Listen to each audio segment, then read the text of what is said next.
क्या हुआ? सबको बिजनेस का और पैसे का नुकसान तो नजर आ रहा है। मेरा नुकसान किसी को नहीं दिखता। तुम्हारा क्या नुकसान हुआ? रियली ज़ारा, कुछ नहीं हुआ क्या? देखो, बिलाल ने जो कुछ भी मांगा है वो तैमूर और ताया अबू से मांगा है। वो तुम्हारी प्रॉपर्टी से थोड़ी कुछ लेगा।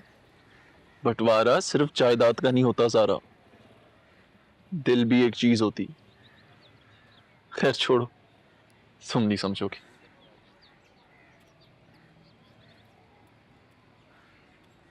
मैं नहीं समझूंगी। तुमने तो अपना हिस्सा दे के मोहब्बत खरीद ली ना।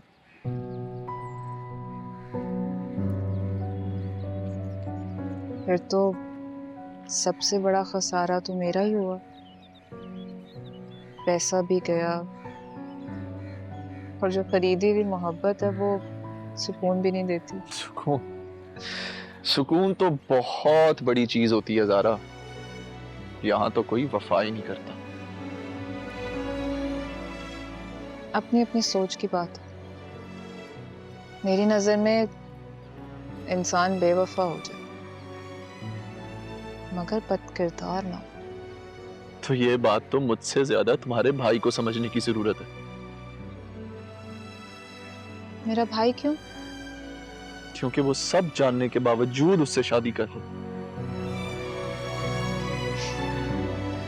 तो तुम भी तो सब जानने के बावजूद उसके मरने का सोच के यहाँ पे बैठ के रो रहे हो।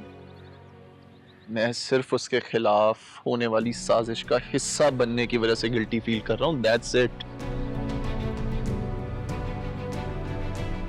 तुमने बिलाल को बताया? वो इतना अहम नहीं है। तो जो अहम है उसको बता दो। मेरे लिए कोई अहम नहीं है ज़ारा।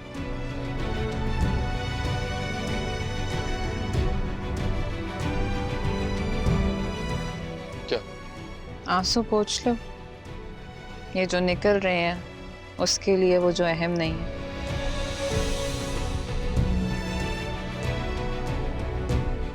वरना लोग कहेंगे कि ईमान के लिए रो रहा है।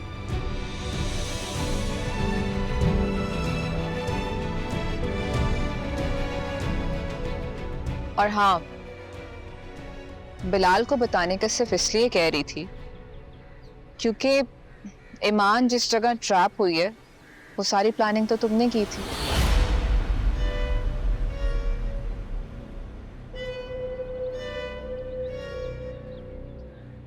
और तुम्हारे पास बिलाल के अलावा और कोई रास्ता नहीं है ये बताने के लिए कि आज भी तुम ईमान से मोहब्बत करते हो।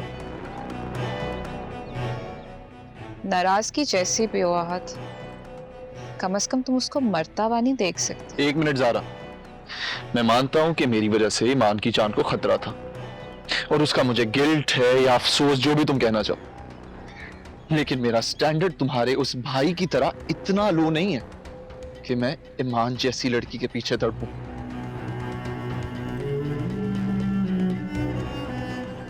मोहब्बत में कोई स्टैंडर्ड नहीं होता आहत, वो बस हो जाती है चाहे जैसी भी हो। और इस उम्र में तो बहुत गलतियां होती हैं। मुझे माफ करके देखो, क्या पता तुम्हारे सारे दुख खत्म हो जाए।